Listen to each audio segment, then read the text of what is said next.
शुरू करने से पहले मैं आपको एक रिक्वेस्ट करना चाहूँगा कि प्लीज़ आप इस वीडियो को शुरू से लेकर एंड तक देखें, क्योंकि जैसे जैसे आप आगे बढ़ते जाएंगे उतने ही ज़्यादा मज़ेदार और इंटरेस्टिंग फैक्ट्स आपके सामने आते जाएंगे। अगर आपको दुबई से जुड़ी ये आश्चर्यजनक तथ्य पसंद आए तो अपने दोस्तों को फेसबुक, ट्विटर और व्हाट्सएप पर शेयर ज़रूर कीजिएगा। अक्सर लोग सोचते हैं कि दुबई एक देश है, लेकिन दुबई कोई देश नहीं, बल्कि यह यूनाइटेड अरब अमीरात के 7 अमीरातों में से एक है और दुबई का कानून दूसरे अमीरातों से थोड़ा अलग है। जैसे दुबई के बीच पर बिकनी पहन सकते हैं, वैसे दूसरे अमीरातों में यह संभव नहीं है।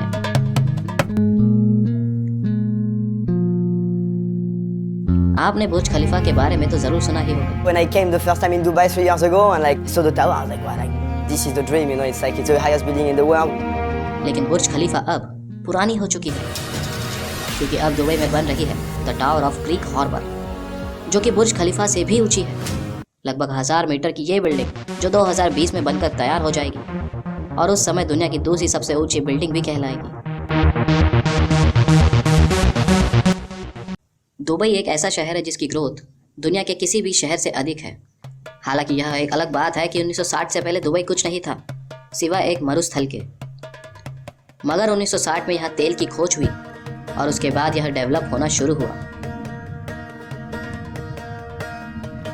सिर्फ 50 सालों में ही यह दुनिया के सबसे खूबसूरत शहरों में से एक बनकर उभरा और आज दुबई वर्ल्ड इकोनॉमी का प्राइम हब है। सन 1990 में दुबई में सिर्फ एक ही गगनचुंबी इमारत थी जिसका नाम था वर्ल्ड ट्रेड सेंटर। मगर इस वक्त दुबई में 156 गगनचुंबी इमारत है और टोटल 911 ऊंची इमारतें हैं, और इसके अलावा जो नई बन रही है वे अलग। जब दुबई के निर्माता शेख रशीद से पूछा गया कि आप दुबई के बारे में क्या कहना चाहोगे, Why do you want everything to be the biggest, the tallest? Steve, why not? Why not? If you can have it in New York, what can we have it here? Why are you in such a hurry? Most people would try and do all of this in a lifetime, not in 5 years. I want my people to live better life now. तो उन्होंने जवाब दिया कि एक जमाना था जब लोग दुबई में ऊंट पर चलना पसंद करते थे, लेकिन आज मर्सिडीज में घूमना पसंद करते हैं।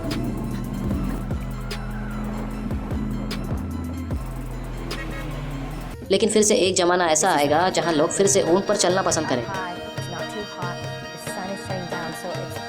दुबई के मूल निवासी जिन्हें अमीराती कहा जाता है, जो दुबई की कुल जनसंख्या का सिर्फ 15% है। बाकी के 85% लोग फॉरेनर्स हैं, जो ज़्यादातर इंडिया, पाकिस्तान, बांग्लादेश और यूरोपियन कंट्रीज से हैं।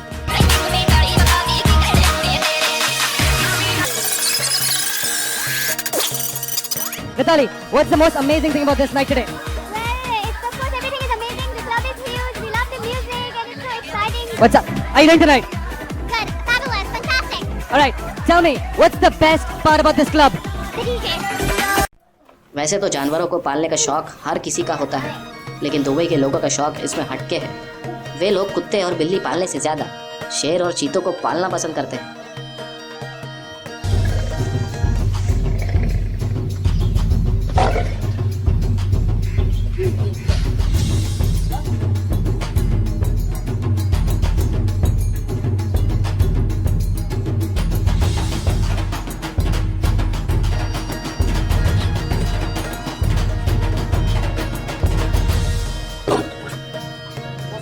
जुम्मे की नमाज के महत्व को देखते हुए दुबई में 2006 से ही वीकेंड सैटरडे एंड संडे की बजाय फ्राइडे एंड संडे कर दिया गया है। बुर्ज खलीफा बिल्डिंग इतनी ऊंची है कि इसके 80वें फ्लोर पर रहने वाले लोगों को सबसे नीचे रहना होता है।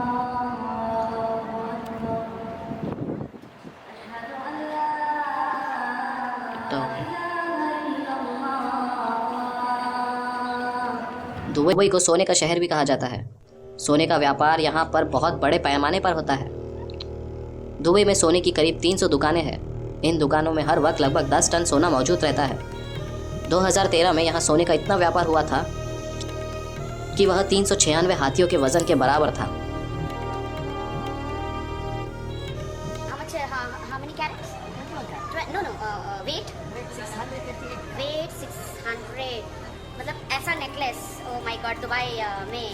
एंड शॉप आप देख रहे हैं, एक से एक कलेक्शन है। ट्रैफिक जाम के प्रॉब्लम से तो हर देश को जूझना पड़ता है, दुबई में भी ट्रैफिक जाम लगता है, लेकिन सुपर कार्स का। जब कभी भी दुबई में ट्रैफिक जाम लगता है तो वहाँ सिर्फ और सिर्फ सुपर कार्स की लाइन दिखाई देती है। दुनिया की सारी बेहतरीन कारें आपको दुबई के जाम में देखने को मिल जाएगी। जब बात फिजूल खर्ची की हो तो इसमें भी दुबई बहुत आगे है, जैसे कि सोने की कारें। दुबई के अरबपति और उनके बच्चे सोने की परत चढ़ी कारों में काफ़ी दिलचस्पी रखते हैं, जो कि अपनी दौलत का प्रदर्शन करने का एक तरीका है। हो सकता है कि यह बात आपको फिजूल खर्ची की हद लगे, लेकिन यह दुबई में एक आम बात है।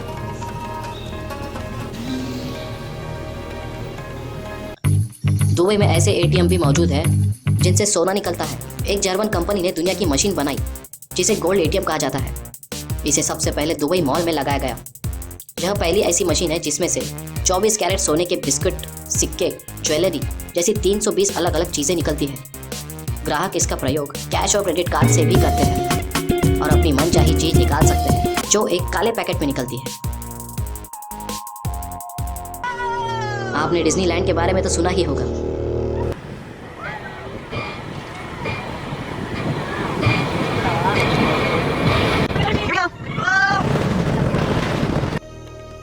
लेकिन अब दुबई में बन रहा है दुबई लैंड, जो डिज्नीलैंड से भी 2 गुना बड़ा होगा। यह 2020 तक बनकर तैयार हो जाएगा। यह भी अनुमान है कि उस समय का सबसे बड़ा टूरिस्ट अट्रैक्शन भी यही होगा। दुबई मॉल दुनिया का सबसे बड़ा मॉल है। यहाँ पर टोटल 1200 स्टोर्स है। हालांकि दुबई रेगिस्तान के बीच में बसा है, फिर भी दुबई मॉल में आप बर्फ से स्कीइंग का मजा ले सकते हैं। Hop on the chairlift. I can't people skiing. Beginners, experts, young, old. This place is for everybody. All right, we're almost to the top. इसके अलावा भी दुबई में 70 से ज़्यादा शॉपिंग सेंटर्स हैं। इसीलिए दुबई को shopping capital of middle east भी कहा जाता है। तो ये थे दुबई के बारे में कुछ मज़ेदार तथ्य। आई होप कि आपको दुबई से जुड़ी ये रोचक बातें ज़रूर पसंद आई होगी। यदि आप ऐसे ही इंटरेस्टिंग फैक्ट्स अबाउट दुबई इन हिंदी की जानकारी रखते हैं, जो कि हम ऊपर नहीं बता पाए, तो आप कमेंट के माध्यम से वह इंटरेस्टिंग फैक्ट ज़रूर बताएं, जिससे कि हम उसे भी दुबई के अमेजिंग फैक्ट्स की लिस्ट में जोड़ सकें। धन्यवाद।